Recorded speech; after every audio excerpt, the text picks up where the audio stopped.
우연히 땅 밑을 내다보게 됐어요. 나 땅 밑을 보니까 거기에 난리가 났습니다. 수백 마리가 되는지 수천 마리가 되는지 어쨌든 개미들이 모여가지고 지렁이 한 마리를 개미집으로 옮기느라고 땀을 뻘뻘 흘리면서 온갖 수고를 하고 있었어요. 이것을 가만히 내려보더니 이 사람이 뭐 그렇게 고생할 게 뭐 있나 바라보니까 개미집이 한 1m 정도였어요. 그래서 나뭇가지를 잘라가지고 젓갈을 만들었습니다. 그리고 지렁이를 개미집으로 옮겨놨어요. 그랬더니 개미들이 난리가 났습니다. 기적이다. 아마 지렁이도 살아있었으면 기적이라고 그랬겠죠. 여러분, 오늘 우리가 이 세상 살아가면서 하나님 우리를 사랑하셨기 때문에 우리 삶 속에 기적을 베풀어 주시기를 원해요. 그래서 성경을 보면 신앙의 사람들이었던 아브라함, 이삭, 야곱을 비롯한 이 위대한 신앙의 장부들은 기적을 많이 체험하며 살아갑니다. 그런데 중요한 것은 이 기적이 어떻게 우리에게 임할 수 있는가? 하나님 우리를 사랑하시고 우리 삶 속에 놀라운 기적을 베풀어 주기를 원하는데 이 기적이 우리 생활 속에 어떻게 일어나는가? 이게 중요하단 말이에요. 왜 내 생활 속에 이런 기적을 찾아볼 수 없는가? 나는 왜 이렇게 늘 예수 믿어서 피곤하고 힘들게 살아가고 있는가? 우리들이 이상하게 생각할 때가 없지 않아 있을 것입니다. 그런데 오늘 본문을 보면 그 이유를 분명히 가르쳐 주고 있어요. 자, 본문에서 예수님께서 공생의 첫 번 시작하시면서 행하신 기적으로 유명한 본문이 바로 이 요한복음 2장 본문입니다. 예수님께서 가나 혼인잔치에 참석하셨어요. 그의 제자들과 함께. 그리고 모친 마리아도 거기 함께 있었습니다. 그랬는데 그때 당시에는 혼인식만 하고 끝나는 게 아닙니다. 계속해서 혼인식이 마친 다음에도 잔치를 했습니다. 지금 유럽에서도 그렇게 하는 데가 있습니다. 그런데 그 혼집에서 중요한 것이 뭔가 하면 바로 포도주예요. 그 손님들에게 포도주를 대접합니다. 그런데 생각보다 손님들이 많이 왔던가 봐요. 그래가지고 그만 포도주가 떨어졌어요. 큰일 났습니다. 그때 당시에 포도주가 떨어지게 되면 그 손님들에 대한 결례입니다. 그리고 얼마나 또 부끄럽습니까? 그 심각한 위기에 처하게 됐어요. 그런데 그때 마리아가 하인들에게 말합니다. 자, 너희들이 예수께서 무엇이든지 말하면 그대로 순종해라. 그 예수님께서 하인들에게 포도 떨어졌다는 소문을 듣고서 뭐라고 말합니까? 자, 저 아구에 항아리 6개가 있으니까 거기다 물을 가득가득 부어. 그리고 그걸 연회장에 갖다 줘.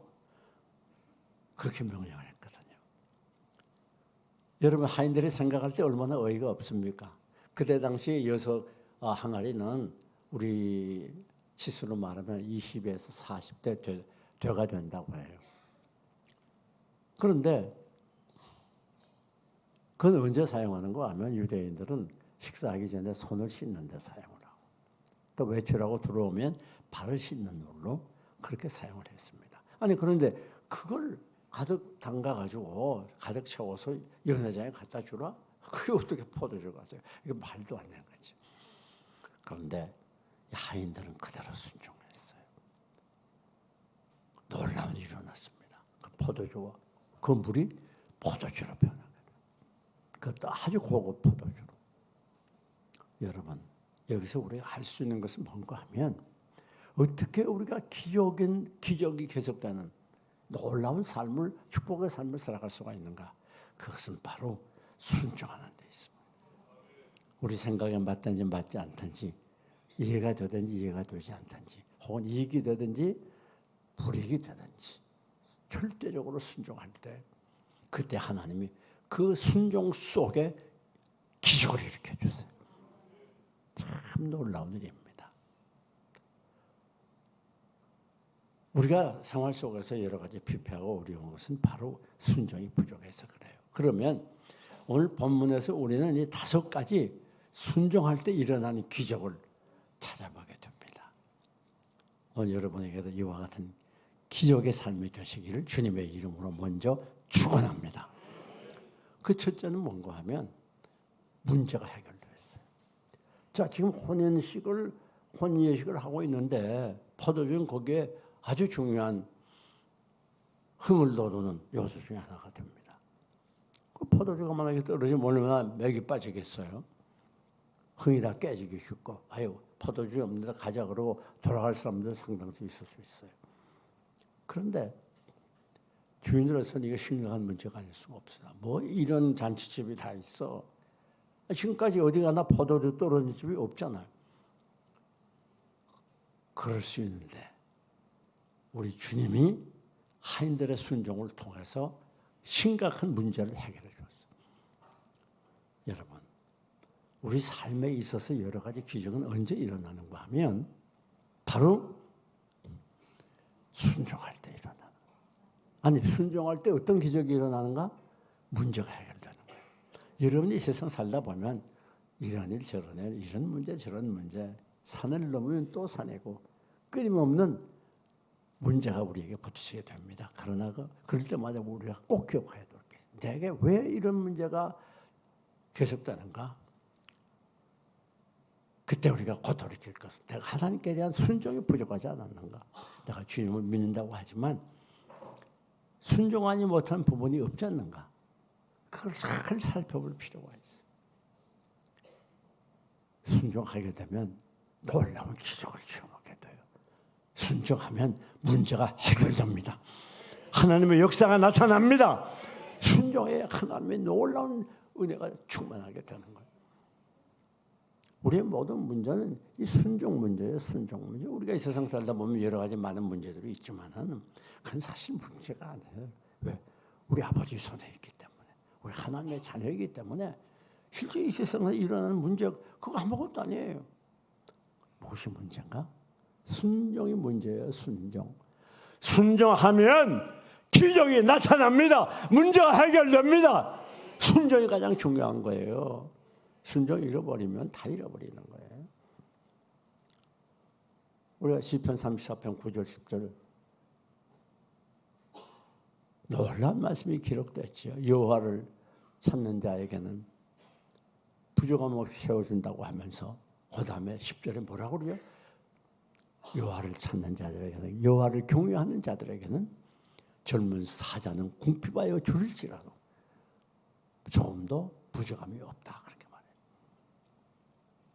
그 무슨 말인가 하면 젊은 사자는 산중의 왕이지 않아요. 그러니까 이 동물 세계라고 하는 건 그들의 그 능력에 의해서 단계가 딱 있잖아요. 그걸 먹이 사슬이라고 그렇게 말하지 않습니까? 전문가들이. 그런데 먹이 사슬에 있어서 이 사자는 최고의 위치에 있어요. 다 잡아먹을 수 있어요. 근데 만약에 사자가 굶주린다? 그럴 때는 최악의 경우를 말하는 거 아닙니까? 그렇잖아요. 그런데 오늘 우리가 현실을 살아가면서 이런 최악의 경우를 당할 때가 많이 있어요. 더구나 지금은 이렇게 정치도 혼란하고 사회도 혼란하고 윤리도 혼란하고 종교도 혼란하고 특별히 경제적으로 앞길을 가름하기 어려운 세계적인 경제적 기근이 온 세상을 뒤덮고 있습니다. 이런 때 우리가 낙심하면 안 돼요. 그러니까 이 이력서를 수십 장씩 날려도 오라는 데가 없어요. 이 젊은이 지금 한 3만 명 정도가 집에서 나오지 않고 있다는 그런 보고도 있잖아요. 왜? 아무리 해도 안 돼요. 일하는 데가 없어요. 이렇게 경제적으로 힘들고 어려운 때 여러분 장래가 캄캄하고 답답한 때 꼭 기억해야 돼요. 길이 있습니다. 빛이 있습니다. 하나님의 인도하심이 있습니다. 어느 때? 순종할 때. 순종하면 어떤 문제도 해결돼요. 아무리 힘이 들어도 해결됩니다. 우리가 역으로 한번 생각해 볼게요. 요나라고 하는 사람 하나님께서 니느웨로 가서 복음을 전하라고 그랬습니다. 근데 요나가 생각할 때 니느웨는 원수 나라예요. 내가 원수 나라에 가서 어떻게 복음을 준 거예요. 그리고 니느웨로 가지 않고 어디로 갔죠? 다시스로 갔어요.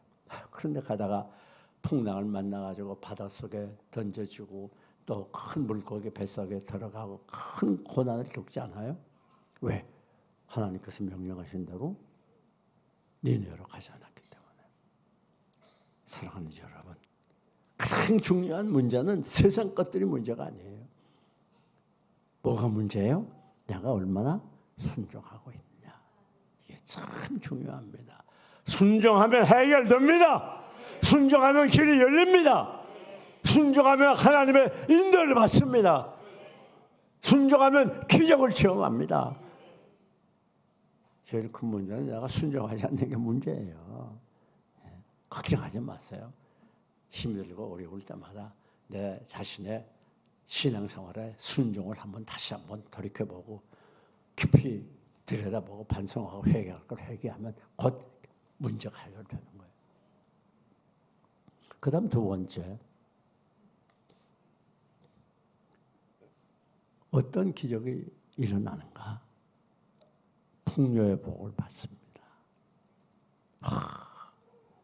포도주가 갑자기 늘어났어요. 네? 얼마나 신바람 납니까? 잔치집에 만약에 포도주 끊어진 대로 있어서 흥 다 깨지고 잔치 분위기 다 사라지고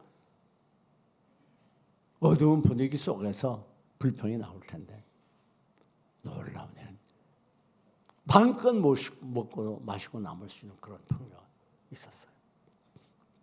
사랑하는 여러분, 이게 기적입니다. 이게 기적.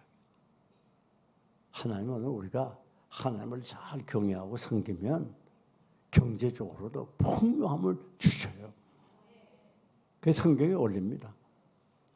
성경에 있는 모든 위대한 신앙의 사람들, 가난해서 괴롭게 했던 사람은 아무도 없어요. 모두 풍요하게 살았어요. 여러분, 우리가 여기서 꼭 기억해야 될 게 있습니다. 하나님은 우리에게 주시기를 원해요.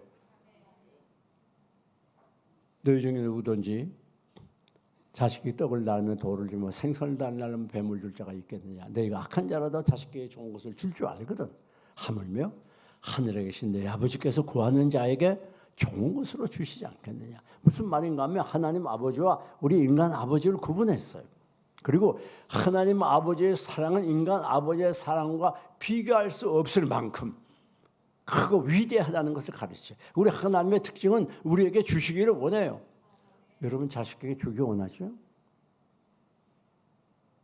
최고로 주기 원하잖아요. 그냥 자식 줘도 그래요. 줘도 똑같아요. 그냥 자식들에게 주고 싶어서 막 우리 아이들은 이상하게 안 받겠다고 그래. 그래서 내 고민이에요.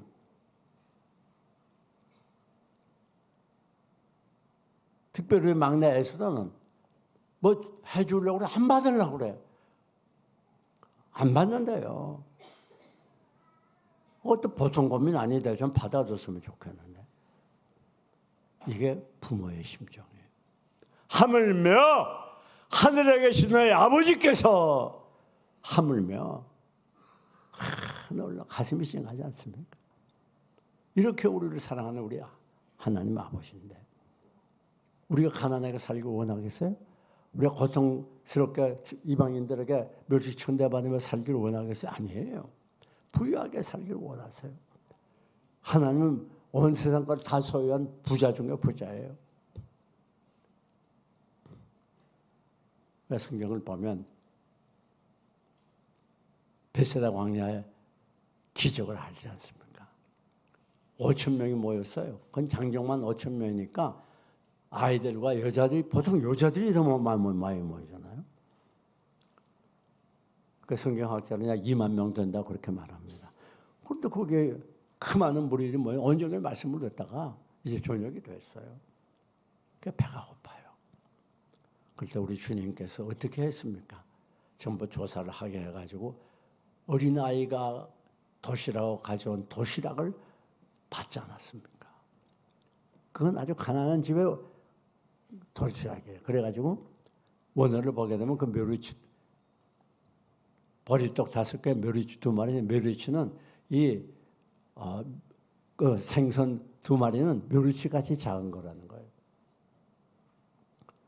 그런데 예수님께서 거기에 축사하시고 떡을 떼기 시작했더니 2만 명이나 된 많은 사람들이 먹고 몇 광지가 남았어요? 12광지가 남아요. 이야, 기적이죠, 기적. 배불리 먹고 12광주리. 이 이상의 기적이 어디가 있겠습니까? 그 기적이 어떻게 나타났지요? 이 어린아이가 자기가 먹어야 되는 도시락인데, 어린아이들은 어른보다 참을성이 더 없잖아요. 그런데 자기가 먹어야 될 도시락을 예수님이 달라니까 예수님께 드렸던 그 순종. 여러분, 순종하면 역사가 나타납니다. 예. 풍요의 기적이 나타납니다. 순종해 보세요. 실험해 보세요. 근데 성경을 보게 되면 이 물질 문제에 대한 그 특별한 약속이 있어요. 그게 바로 11조입니다. 11조를 드리면 하나님이 어떻게 해주신다고? 창고에 쌓을 것이 없도록. 그러니까 되도록 창고는 크게 지어야 되겠죠. 그게 무슨 말입니까? 물질적인 비전도 크게 가져야 된단 말이에요. 예? 그런데 더 놀라운 건 하나님이 하늘문을 열어서 창고에 쌓을 것이 없이 붙는지 안 붙는지 시험해보라. 그런 구조는 거기밖에 없어요. 물질 생활에서 우리 주님이 약속한 것은 바로 11조입니다. 11조를 우리가 철저하게 드리면 하나님이 반드시 물질복을 주시는 거예요. 아무리 힘이 들고 경제적으로 기근이고 어려워도 걱정하지 마세요. 하나님께 11조 철저하게 드리면요, 하나님께서 반드시 약속을 이루어 줘요. 이거 제가 약속하는 거 아니잖아요. 드렸다 안 드렸다 하거나 그냥 여기저기 자기 마음대로 11조 모아가지고 구제도 하고 개척교회도 그러면 안 되는 거예요. 하나님께 철저하게 드려야 돼요. 11조 자예가 출석하는 교회들의 원칙입니다. 여러분, 여기 가난하게 살기를 원하는 사람이 어디 있겠어요? 다 부유하게 살기를 원하죠. 그러려면 말씀대로 어떻게 해야 돼요? 순종하네, 순종. 뿐만 아닙니다. 세 번째, 순종의 기적은 뭡니까? 기쁨이 넘치는 삶을 살게 돼요. 자, 지금 이제 이 포도주가 다 떨어졌다 그래가지고 얼마나 힘들었겠습니까? 주인이. 그렇지 않습니까? 또 만약에 그에 모였던 모든 이 손님들이, 하객들이 그걸 알았어. 자, 술이 다 떨어졌대. 우리 가야 되겠군. 그럴 거 아니에요. 흥이 다 깨져버렸어. 분위기가 완전히 싸늘해져요. 그러다가 포도주를 다시 가져왔는데, 이야, 막 먼저 먹었던 포도주가 더 맛이 있어. 아니, 다른 집은 다 나중 포도주가 맛이 없는 걸 가져와. 여기는 어떻게 되냐, 맛이 더 좋아. 색도 좋고 맛도 좋고. 사랑하는 여러분, 오늘 포도주를 다시 가져옴으로 인해서, 더 질이 좋은 포도주를 가져옴으로 인해서 그 잔치집에 기쁨이 넘쳐서, 이야, 실컷 맛이야. 이렇게 맛이 있지? 또 집에 가서 또 포도도 실컷 마시지 말아요. 그런데 오늘 우리들이 이 땅에 살면서 예수 믿는데 이상하게 마음이 클클해, 답답해. 뭐 어떤 데 죽고 싶어. 꼭 기억하세요. 그때 내가 얼마나 말씀에 순종했는가 잘 살펴봐야 돼. 내가 말씀을 순종한 만큼 내 마음에 기쁨이 넘치고, 말씀을 불순종한 만큼 마음이 괴롭고 고통스러운 거예요. 기쁨은 내가 만들어 갖는 게 아니에요. 내가 물론 노력도 필요하겠지만, 그러나 기쁨은 원천적으로 하나님이 주시는 거예요. 평화, 평화로다. 하늘 위에서 내려오네. 어디서 내려와요? 하나님이 우리에게 주시는 거예요. 누구에게? 말씀대로 순종하는 자예요. 여러분이 잃어버린 기쁨을 회복하고 불행을 행복으로 바꾸고 싶습니까? 말씀대로 순종하세요. 왠지 내가 이렇게 그럴 거라고 마음이 답답하고 기쁨이 사라지고 염려 근심으로 가득 찹니까? 말씀대로 순종하지 않아서. 말씀대로 순종해 보세요. 거기에 기쁨이 넘치게 되는 거예요. 왜 우리 부부가 이렇게들 힘들고 행복한 삶을 못 사는가? 간단하죠. 말씀대로 순종하지 않으니까.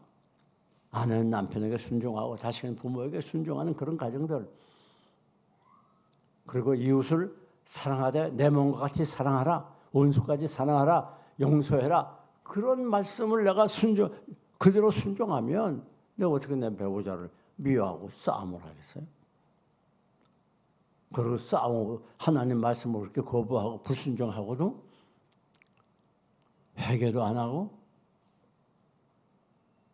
돌이켜보지도 않고 자책도 안 하고 그냥 지나가. 그러니까 또 싸우고 그러다 보니까 그게 습관이 되니까 많아지고 또 계속 하다 보니까 더 강해지고 나중에는 극단적인 상황까지 나가요. 모든 문제, 기쁨 사라지고 불행하게 되는 원인은 말씀대로 순종하지 못해서 그런 거예요.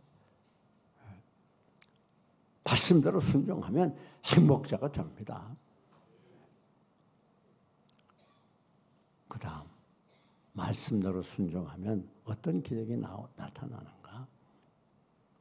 변하여 새로워집니다. 여러분, 우리가 말씀대로 늘 살아가려고 노력하면 자연히 예수님 닮아갈 수밖에 없겠지요. 그렇지 않습니까? 예수님이 교만하지 말고 겸손해라. 나는 온유하고 겸손하니 그 말씀처럼 우리가 겸손하려고 노력하고 온유하려고 노력하고 그럼 점점 좋아지겠죠. 인내하고 잘 참아라. 온전하고 고비에서 조금 더 부족함이 없는 인격이 바로 인내다 그렇게 말했잖아요. 내가 여러 가지 시험을 만나고 온전히 기뻐 여기라 너희 믿음의 시련이 인내를 만들어내는 줄 압니다. 인내는 만드는 거예요. 뭘 통해서? 시련을 통해서. 온전하고 구비해서 조금 더 부족함이 없는 성숙한 인격이 되게 하기 위해서 우리에게 인내를 요구하는 인내가 성숙한 인격의 표시예요. 그럼 우리가 어떻게 인내합니까? 말씀대로 순종해야지. 인내하라고 하는 말씀대로 순종하고 참고 또 참고 또 참아야 돼. 그래야 그것이 습관이 돼서 인내의 사람이 되고 그게 내 체질이 될 때 주님을 닮아가는 거예요. 오늘날 우리 기독교가 사회 빗발치는 비난의 대상이 됩니까? 왜 교회마다 문제가 많고 싸움이 끊이지 않습니까? 왜 예수님 닮아가지 못합니까? 말씀대로 순종하지 않으니까. 우리가 정말 말씀대로 순종하려고 최선을 다하고 있는 힘을 다하면 점점 주님 닮아가죠. 그러면 행복한 가정도 되고 행복한 사회도 되고 행복한 교회도 되잖아요. 여러분, 변하여 새로워져야 돼요. 모태 신앙도 중요하고 몇 대 몇 해 우리 선조들 그것도 좋고 다 좋아요. 교회 장로 집사 권사 다 좋아요. 그러나 중요한 건 변해야 됩니다. 주님을 닮아야 됩니다. 어떻게 해야 변해요? 말씀대로 순종해야 돼요. 주 예수 내 맘에 들어와 계심은 변하여 새 사람 되고 내가 늘 바라던 참빛을 찾음도 주 예수 내 맘에 오심 주 예수 내 맘에 오심 주 예수 내 맘에 오심 물밀듯 내 맘에 기쁨이 넘침은 주 예수 내 맘에 오심. 오늘 우리들의 대부분의 많은 불행들이 변하지 않아서 그래요. 하나님이 변하라고 주님 닮으라고 시련을 허락하는 거예요. 말로 해서는 안 되거든. 발로해서는 안 돼. 아무리 설교를 하고 아무리 성경을 읽고 안 돼. 하나님께서 나를 깨트리고 변화를 새로지게 하기 위해서 시련을 허락하는 거예요. 인간 아픔이 있어야 깨져요. 그러니까 알아서 변하세요. 알아서 그냥 실컷 두들겨 맞고서 천부여 의지 없어서 그러지 말고,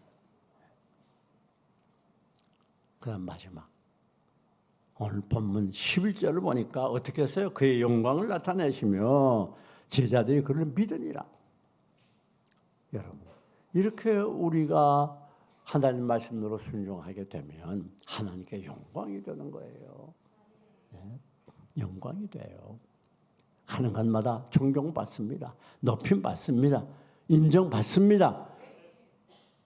하나님, 우리가 가는 것마다 없습니다. 무시당하는 이유가 뭡니까? 그것은 말씀대로 순종하지 않아서 그래요. 여러분, 우리 신자들이 불신 사회 속에 들어가 가지고 불신자들과 더불어 어울려 사는 거, 이거 쉬운 일 아닙니다.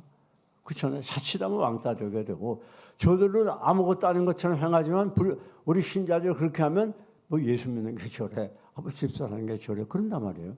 이거 쉬운 거 아니에요. 그래서 무릇 경건하게 살고자 하는 자는 핍박을 받으리라고 그랬어요. 근데 여러분 꼭 기억하세요. 그러나 끝까지 순종할 때 힘이 듭니다. 괴롭습니다. 불이익을 당합니다. 왕따 됩니다. 그러나 죄와 타협하지 아니하고 말씀대로 끝까지 순종하게 될 때 결국 인정을 받게 되고 그 사회에서 높임을 받게 되고 머리가 되고 꼴이 되지 않고 위에 있고 아래에 있지 아니하는 놀라운 복을 받게 되는 거예요. 왜 우리가 가는 것마다 존경을 못 받습니까? 순종하지 않으니까. 말씀대로 순종하지 않거든. 왜냐하면 불신자들은 우리 신자에 대한 기대치가 있어요. 그래, 예수 믿는다면 저 정도는 돼야 돼. 근데 하는 거 보니까 나하고 똑같거든. 아니, 나보다 더 하거든. 그래, 불신자들이 신자들을 존경할 수가 없죠. 우리가 정녕 어디 가서 무슨 아들이 말씀대로만 살아봐요. 그러면 정말 존경을 받습니다. 네, 정말 존경을 받아요. 정말 남편이 아내를 사랑하되 예수님께서 교회를 사랑한 것처럼 교회를 위해서 생명 걸어 죽기까지 사는 것처럼 그렇게 사랑해봐요. 그러면 아무리 악처라도 나중에 그 남편 존경해요. 해봤어야 알지.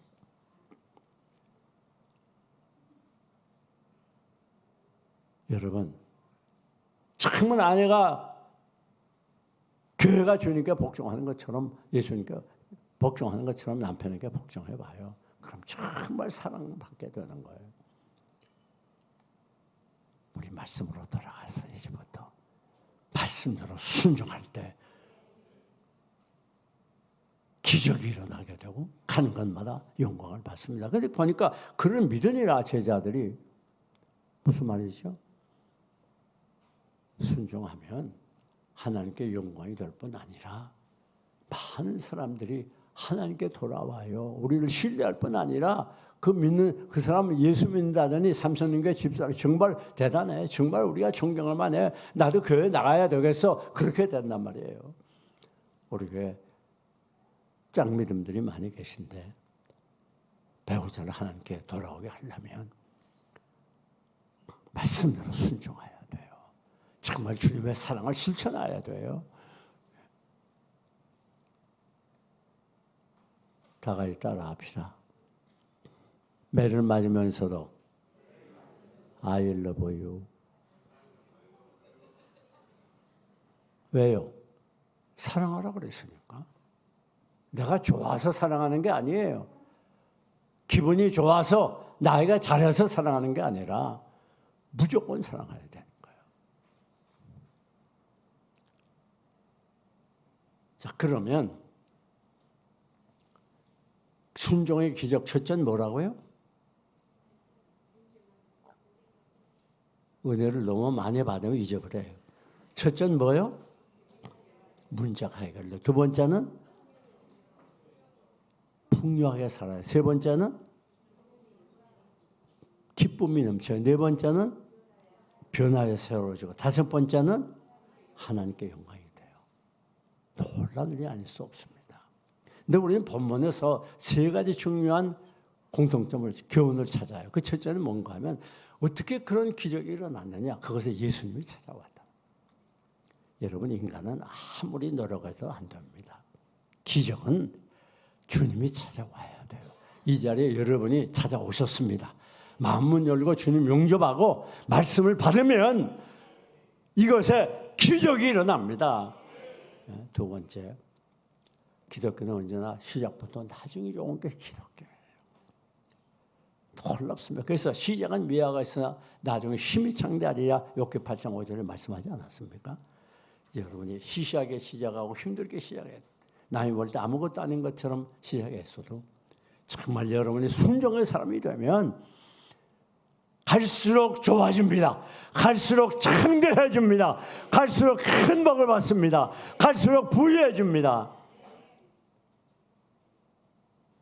마귀는 맨 처음엔 좋지만 나중에는 망하게 하는 게 마귀예요. 그러니까 그래서 마약을 하지 않습니까? 마약 먹으면 막 천국 간 것 같다며요.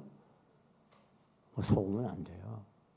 한 번만 해봐. 꼭 한 번만 그런 소리 들으면 안 돼요. 그건 망하는 거예요, 나중엔. 제가 어느 술집 지나가다 보니까 앞에 취중 천국이라고 써붙였더라고. 아니, 술 먹으면 천국이라네. 글쎄, 술, 담배 하면 그 당시에는 뭐가 좀 좋을지 몰라도 망하는 거예요, 그게.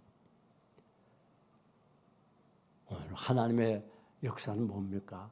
시작은 비하가 갈수록 좋아지는 거예요. 갈수록 잘 되는 거예요. 갈수록 형통한 거예요. 갈수록 복을 받는 거예요. 마지막, 좋은 사람을 만나야 돼요. 이 하인들이 어떻게 그렇게 큰 기적을 이루는데 기여했습니까? 마리아를 만났거든. 마리아가 시키는 대로 했어요. 여러분, 우리가 이렇게 기적의 사람이 되려고 하면 사람을 잘 만나야 돼요. 그 사람을 만나면 은혜가 되고, 그 사람 만나면 믿음이 강해지고, 그 사람 만나면 위로가 되고, 그 사람 만나면 힘이 나고,